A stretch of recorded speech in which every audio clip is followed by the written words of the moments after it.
The House will be in order.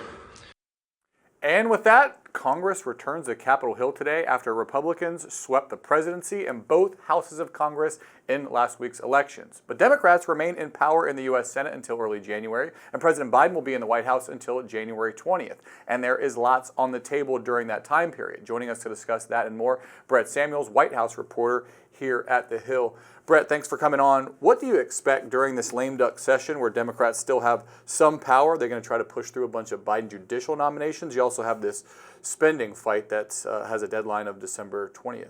Yeah, certainly. I think you touched on judicial nominations. That'll be a big priority because obviously those are positions that can't be just easily removed by Republicans. Those are appointments that can keep Democratic nominees on the bench. So certainly I would expect any vacancies to have Democrats try and fill those in the Senate, certainly, while they still have that majority that you mentioned. Ukraine funding will be another interesting one to watch, whether the White House or Senate Democrats, whether they try to sort of speed up the dispersal of aid to Ukraine over concerns that the incoming Trump administration will try to roll that back or scale back the dispersal of that aid in the fight against Russia. And then, as you said, the sort of looming spending fight. Certainly, I think Republicans will want to kind of punt this into the new year, let the new incoming Trump administration sort of put its stamp on spending talks, but we'll see how much leverage Democrats really have in those talks. President-elect Trump has been pressuring GOP senators to allow executive and judicial branch appointments without Senate approval. This would come through recess appointments. This is something that is actually prescribed in the Constitution. How would that actually work, and why would Trump want to do this if he does have this Republican majority in the Senate? Yeah, so typically recess appointments are used for candidates who have a hard time getting confirmed by the full Senate. If they've been, toiling a while, waiting for confirmation, presidents might look to recess appointments. Sort of a notable case is John Bolton, who was Trump's national security advisor. He was actually a recess appointment by then President George W. Bush to serve as ambassador to the United Nations. So, we've seen it happen. We've seen it been used before by former presidents, but certainly I think it's interesting that Trump is coming out before the new Congress is even seated, even when he knows he's going to have this Senate GOP majority, to kind of come out and say that they must be willing to do recess appointments. Maybe a sign that he's looking, A, to get his nominees really confirmed really quickly, so no sort of waiting for them to toil in obscurity. But at the same time, maybe a sign that he's considering nominating some folks who maybe there's going to be some reluctance among Senate Republicans and maybe wouldn't be able to get those 50 necessary votes in a full Senate. Senators are known for defending their independence. Do you think that they're going to go along with this? That's a good question. Certainly the timing of Trump's announcement is interesting because it came as the Senate GOP conference was sort of is working through leadership elections, so it sort of put the folks running for that top job on the spot to say whether they would support recess appointments. Sort of forces their hand to say whether they're backing Trump on this or whether they're going to defend their independence, as you said. Certainly, I think this is something I wouldn't be surprised to see top Republicans kind of try to kick down the road and say they'll cross that bridge when we get there. But certainly notable timing, given that we're expecting to see this week Senate Republicans elect a new leader. Could be some downfalls to that. Those appointments only last for 2 years, and the people I don't think get paid too. So that could, if I'm a candidate, I might not like that part of it. But you were talking about Senate leadership elections that are going to be happening tomorrow. There's 3 top contenders for the Senate Majority Leader: John Thune, South Dakota; John Cornyn, Texas; Rick Scott, Florida. It seems like Cornyn and Thune are the favorites among maybe the rank and file Republicans, where Scott has the MAGA influencer crowd on his side. How do you think this fight will play out tomorrow, and what does it say about what Trump's relationship is going to be like with the Republican Senate? Yeah, certainly I think, as you said, John Thune and John Cornyn, the 2 Johns, are sort of the front runners here for this top job. Rick Scott has been interesting to watch as these Trump allies, not Trump himself, but Trump allies like Tucker Carlson, Marco Rubio, Dan Scavino, a top aide to the president-elect, have all sort of come out either against John Thune, for example, or for Rick Scott. This is something that we've seen typically, as you mentioned a minute ago, about senators liking their independence. We've seen that, some senators have kind of pushed back on this sort of outsider influence campaign to push Rick Scott. So as you mentioned, I think Thune and John Cornyn are the front runners. No matter who it is, I think they'll have a pretty solid beginning relationship with Trump. I think having this GOP trifecta in Congress and the White House will maybe sort of ease tensions. There won't be greater pressure necessarily on the Senate leader to go along with his plans. It'll be sort of a unified government maybe, but certainly worth watching. And it's a secret ballot, so it'll be interesting to watch to see how senators react to that outside influence weighing in on this issue. President-elect Trump is moving quickly to nominate cabinet and other top officials. Marco Rubio is his pick for Secretary of State. Florida Representative Mike Walz, National Security Advisor. Lee Zeldin, EPA. Kirsti Noem, DHS Secretary. And now we're just hearing that Mike Huckabee is going to be his pick for Ambassador to Israel. I thought the Rubio pick was interesting. He's a foreign policy hawk, a bit of an interventionist. Does that jibe with the America First kind of mantra of the Trump campaign? Is that causing any heartburn among the MAGA folks? Yeah, it's interesting. You know, before Rubio was reported as the expected pick, a lot of folks thought that Rick Grenell, who was former ambassador to Germany under Trump, he was acting director of national intelligence under Trump. He's really a staunch sort of America First MAGA ally. He was thought to maybe be the front runner for that pick. And as you said, Marco Rubio, maybe not the most traditional image of this sort of MAGA America First ideology. Now, certainly, I think he has evolved over the years. He was in the running to be Trump's vice presidential, his running mate before it went to J.D. Vance. So certainly, I think Trump and Rubio sort of align on a lot of issues, and Rubio has spoken about being tough on China, being tough on Iran. Those are two areas where he aligns with Trump. In recent weeks, he's spoken more about needing to accept the reality that this Ukraine-Russia war will end in some kind of negotiated settlement. Another area that sounds certainly more like Trump than somebody who's very pro-Ukraine, wanting Ukraine to fight to the bitter end. So, it is certainly an interesting pick. Maybe not what a lot of folks expected in MAGA circles, but at the same time, it's a pick that Trump is clearly stocking his administration with folks he feels will be loyal to him, and so clearly he thinks Marco Rubio fits that mold. More broadly, what's been the reaction to the picks we've heard so far for these top positions? Is that people think that he's leaning more into kind of the MAGA wing of the party, and some of these picks, could rankle some feathers on Capitol Hill, or do you think that he's kind of acknowledging that he wants to avoid controversy in these picks and picking maybe more mainstream candidates? Yeah, I think it's sort of twofold. I think on the national security front, when you look at Marco Rubio, you look at Congressman Mike Walz of Florida, when it comes to these national security picks, folks are actually kind of reassured by them because these are folks with experience. Marco Rubio has been on the Senate Intelligence Committee. He's been in the Senate for many years.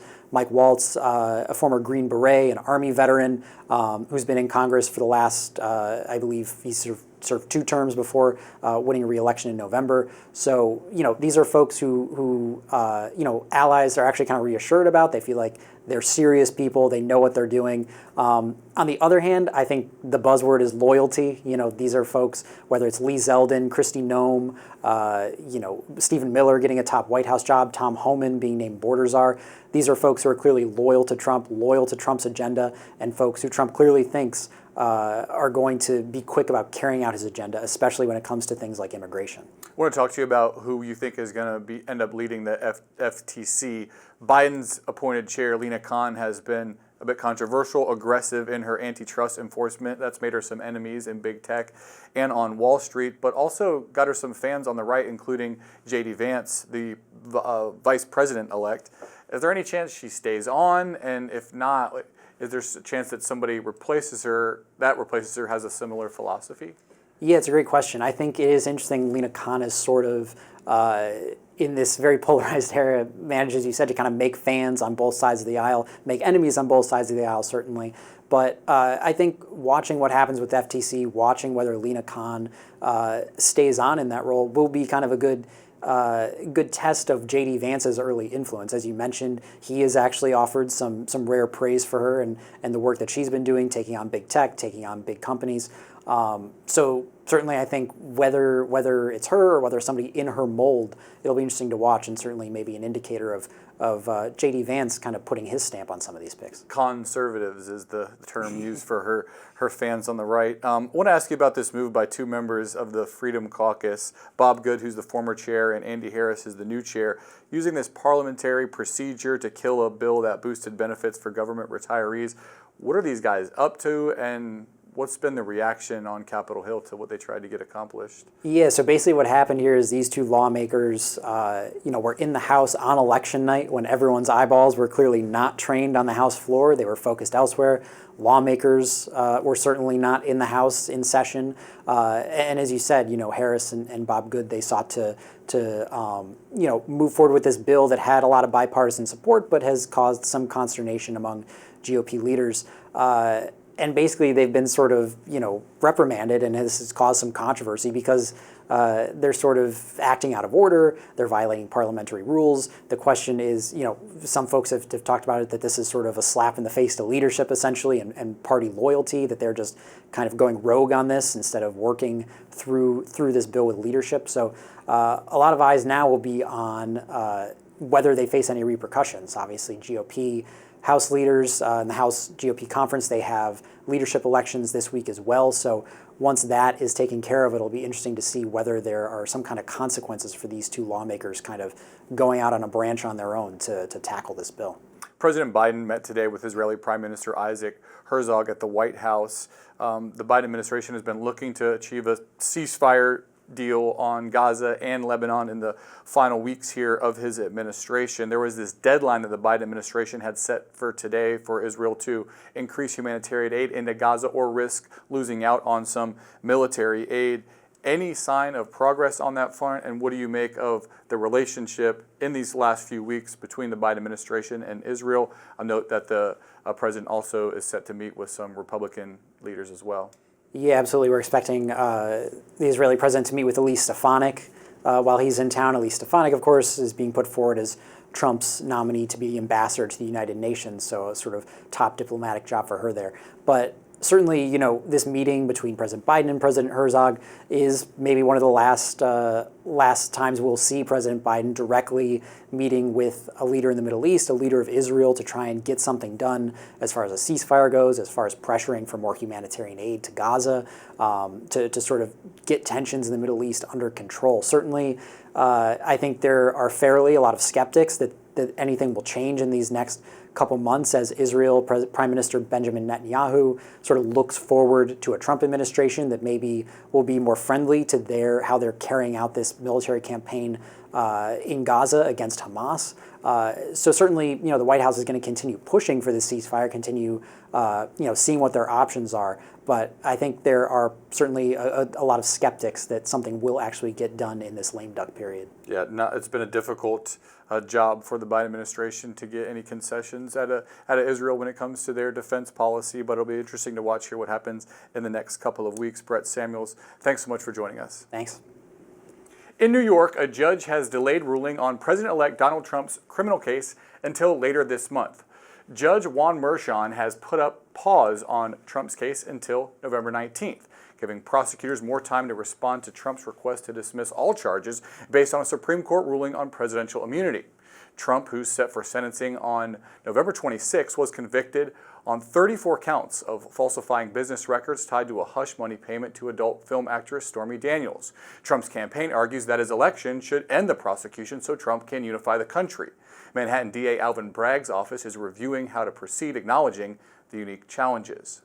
The 2024 election resulted in Republicans controlling the White House and both chambers of Congress. Next year, what will be the issues that are front and center? And what will 2025 look like in terms of policy and decision-making? Here to help us understand the sentiments of Congress on some of the country's biggest issues is David Tennent, the founder of Capitol Connect, a platform curating bipartisanship for political staffers. David, thanks so much for coming on with us. With Republicans having full control of Washington, bipartisanship might be difficult to find on some issues, might not even be necessary on some other issues. But your survey actually did find some agreement among congressional staffers, especially when it comes to issues like artificial intelligence. What did you find? Yeah, for sure. So to just give a little bit of background on what we're doing. So Connect is running daily polls with congressional staffers where we're asking them politically topical issues like what's going on the day-to-day, but also more ideological issues as well. So we wanted to ask them about the things that matter. And while you say there's not a lot of opportunities for bipartisanship where they might not need it, I think Trump is going to have to coalition build because there's going to be such a slim majority in the House and Senate. So hopefully there'll be some opportunities, but either way, there's enormous support for some of the stuff we're talking about today, including AI. So there's mixed sentiment across the aisle. Both parties are kind of split. Some on the Democrat side and Republican side say, yeah, I think it's a good thing, and others say negative things. So it doesn't really matter based on party where people are at on this issue, but it's more so they think there needs to be regulation, and they don't believe that it should be done by private industry. They believe that the government needs to take a proactive role in regulating some of these bigger tech companies when it comes to AI. What challenges do you think the new Congress will face if they look to regulate AI? I mean, if you look at what Google is saying, their executive came out a few weeks ago and said, like, we think we should be in charge of regulating AI and creating the policy that shapes this world. We ran a poll about that, asking if staffers agreed if it should be the government or private industry regulating. Overwhelmingly, both parties said that it should be the government. So obviously, the big tech firms are going to try to get out ahead of this, message on it heavily, do influence campaigns, and spend a ton of money on marketing and lobbying in this process.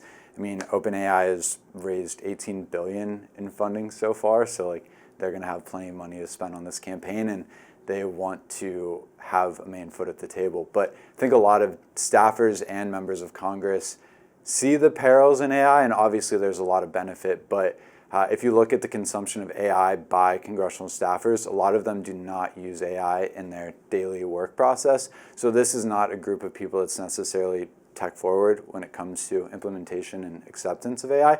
So I don't think that there will be a lot of support at the member or staff level. Now, how much private money is going to be spent trying to change that, we'll have to see. Also, be interesting to see how much understanding there actually is for members of Congress, because we've seen on these like cutting edge like tech the issues. TikTok, a lot of times yeah. it's not.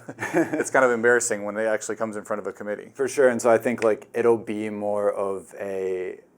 They're going to be afraid of AI, at least on the member side of things, because they're not as quick to adopt these newer technologies. So as far as regulation goes and government controlling that, I think there's more likelihood of a chance of it happening because of how members of Congress feel about the issue.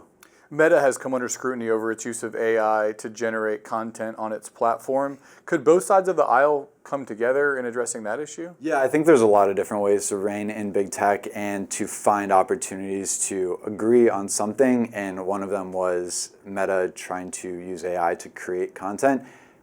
I don't know why that's necessary. There's plenty of content going around the internet. I feel that both Republicans and Democrats can understand that this is not a issue where we need to have more content in the world that is just AI generated, because we're already seeing like content moderation discussions, we're seeing disinformation discussions, and I think that letting fake content, it's basically what it is. It's not real content. People aren't creating it. Letting that be a part of the new social media world, I don't think people are going to get behind that. Lina Khan has served as chair of the FTC since 2021. Her tenure has been a bit controversial as she's gone after some of these large tech firms. It looks like there's been a lot of questions over what her role or someone like hers, what the new Trump administration's policy going to be when it comes to mergers and acquisitions and stuff like that. She has some fans, Lina Khan does, on the right, J.D. Vance among them. When it comes to the actions that she's taken, this antitrust policies, what are the opinions of both sides of the aisle when it comes to congressional staffers? Yeah, so there are a number of different issues where there's almost every issue has huge Democrat support, but there's a lot of opportunity for Republican support there as well. So some of them being just overall support of Khan's like antitrust process and really leaning into that. High percentage of Republican staffers have supported her through this process. I think over 80% say that there needs to be stronger antitrust enforcement. So from that perspective, you see both sides of the aisle very emphatically agreeing that we need to do more on reining in big business. And I think there are going to be opportunities for that populism movement to swing over. And Lena Khan has helped Biden create some support behind Republican members. Obviously, when we do these polls, Republicans don't often support things that Biden has put on the table. But when it comes to antitrust enforcement across the aisle, whether it's Capital One mergers, the Ticketmaster lawsuit, the idea of breaking up Google's search monopoly, there's huge bipartisan support there. So there is a realignment in how parties are looking at big business. President-elect Trump has come into the presidency having made some big promises when it comes to health care policy on the campaign trail. He might possibly have RFK Jr. at his side as he makes some of these decisions when he comes into office. It seems to me, looking at your survey, that there's agreement about drug prices being too high, child care being too costly. But the question I wonder is there agreement on what the government action should be in response to those issues? Yeah, I think the general sentiment is that staffers agree that something needs to be done. And what's interesting, whether it's reining in big tech or whether it's talking about healthcare or other related industries where it's costing too much, is both, of course, Democrats support these things. We know that pretty well. But what I've found interesting about uncovering these stats is that Republicans really do support the government taking a more active stand in regulation here, which you wouldn't expect. Obviously, the more traditional ideals of the Republican Party is to stay away from regulation, but I don't think that staffers believe the current regulatory system is doing enough to rein in these different industries. And something that I found super interesting was, especially when it comes to the RFK discussion, obviously, the Democrats, Republicans have different views on RFK, but one thing that they all kind of have rallied behind on one of his main messages is food ingredients. And so we are seeing a lot of bipartisan support at like 80 to 100% levels from both sides, saying that they would adopt EU-style food regulations on ingredients. So wouldn't have expected that, but you can definitely see a shift in how people are looking at what's being put in our food, how much healthcare is costing, and my wife and I are expecting a baby soon, and when you're going to look at childcare options, it's ridiculous how expensive they are in the DMV area. So I know a lot of Hill staffers have that same concern, and as Hill staffers get married and start to have kids, they'll probably change their mindset on that too. But it's hard to live in an expensive city and be able to afford these things that keep getting more outrageously expensive. All right, well, congrats on the baby, and interesting survey. We'll be interested in following it as we get into the Trump administration. But thanks so much, David Tennent. Thanks for having me. Capitol Connect is one of the sponsors for the Hill's upcoming Meet the Members event, December 11th here in D.C. If you would like to join us and meet some of the new and veteran members of Congress who will be discussing all of the important issues facing America, go to thehill.com/events and register to attend. And that's today's Daily Debrief. I'm Drew Petrimo. Be sure to like, share, and subscribe to the Hill's YouTube channel, and come back here soon for the intersection between politics and policy.